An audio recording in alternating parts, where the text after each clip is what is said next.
I raise my voice, you know, a little bit. Very stern. A little stern. I mean, it comes from the pops. Yeah, he gets it, and you know, if that bass line ain't grooving, it ain't getting on there. So always nudge it back. I mean, with him, it was like he taught me about backbeat. You know, because I guess I am kind of white. And I studied classical guitar and did all this thing and playing things so straight that he really taught me, you know, until I started working with Nick, how to play really on the back of the beat, and really like think about that, and how all those Motown records had that feel, and how like he really did. So I learned that from Nick.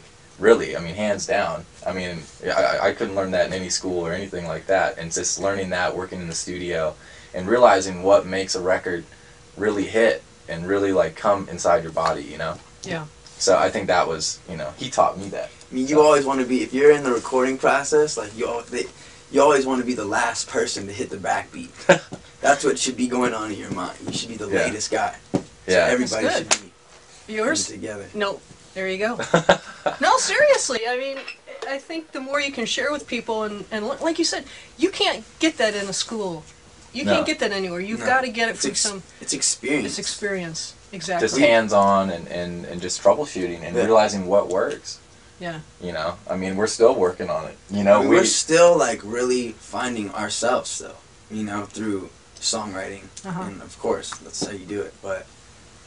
You know, and our new, like we're working on a new record right now, and this one's not gonna be a mixtape. This one's actually gonna be a real I think we should actually say we're working on a release. I mean, I think we've always, you know, just made records, never released them.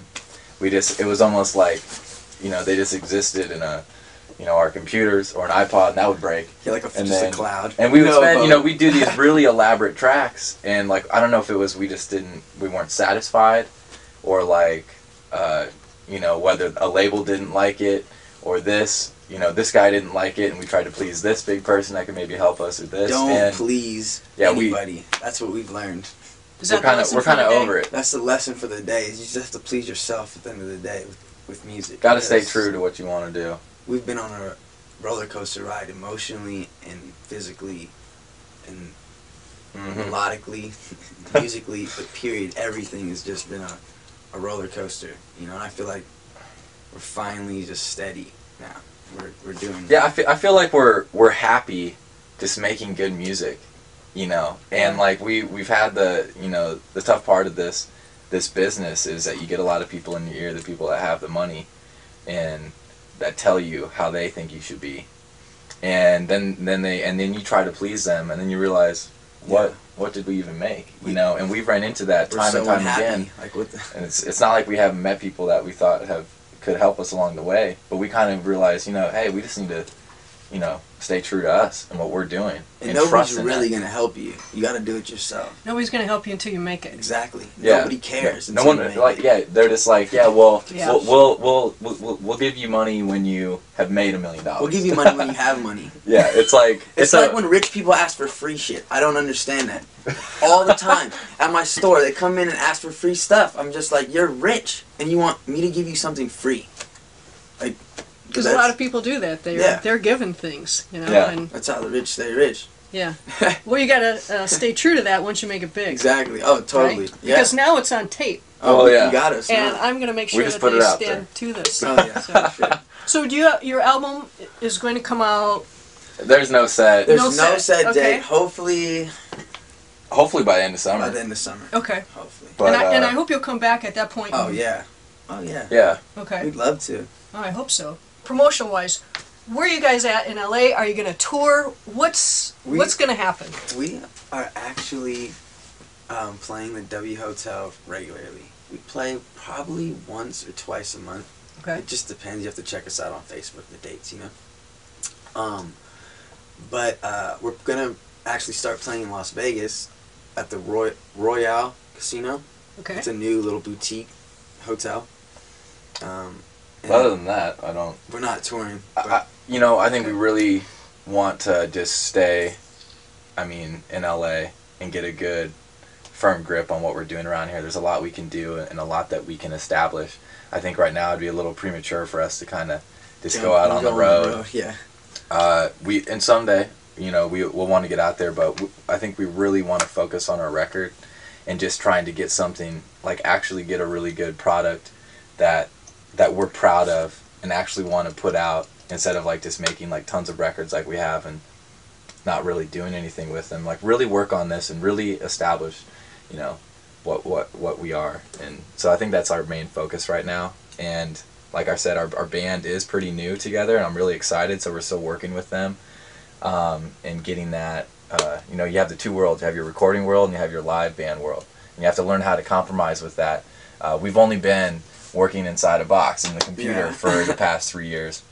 So we had to go back and learn how to do like a show again. And so we're still working on our show, still working on how we want that to come off live. So I'm just I'm really thankful for the players that we got in our band, and you know how good they are and talented they are, and they really make us sound.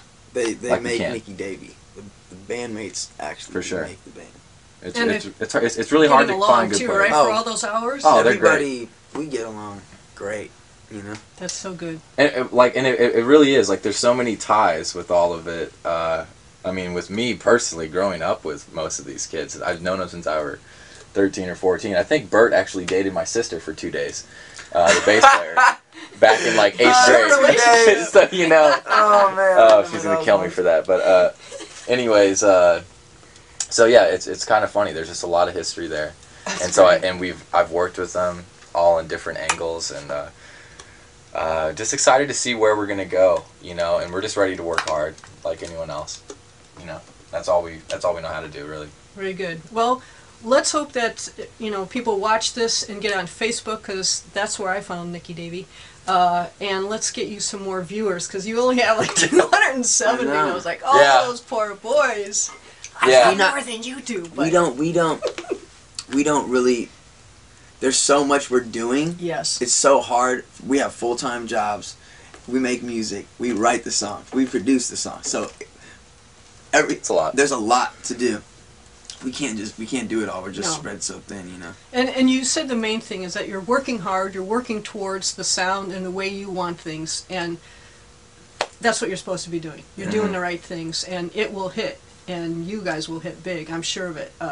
Like I said, it's in my car CD player right now. In fact, I had to call Dave and find out, you know, like, what's the name of this song? Because it just was Nicky Davey and they were just blank. And I was like, oh, I got to find out what's going on here. So we were on the phone one day and I was like, all right, what's this one?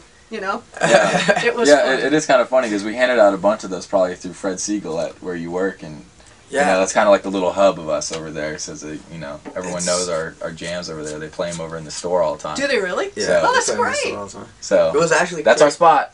Yeah, come check us out. Fred Siegel. You played there, right? Yeah, we did a Levi show. Yeah, we did a Levi event. It was awesome. That's cool. It was really successful. I think we're gonna try and do something else, and that's neat. Maybe down the road, I think we're gonna try and do something with them at the W. Do like a little fashion expose. Oh, that'd be great. And awesome. we're That's talking a great with them. hotel. What a great venue. Yeah, it's a cool venue. We're really excited about working there and doing some things there. They kind of gave us the ability to, you know, create shows that we want to do. Oh, that's so we're nice. trying to tie in some things to see what kind of events and things we can see, what kind of different type of people we can bring in.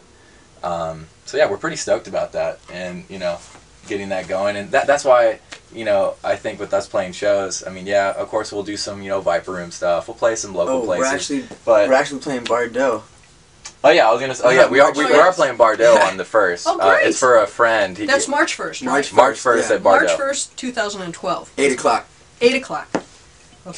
Starts at 8 o'clock. I mean, it starts at 8 o'clock. People ain't gonna get there.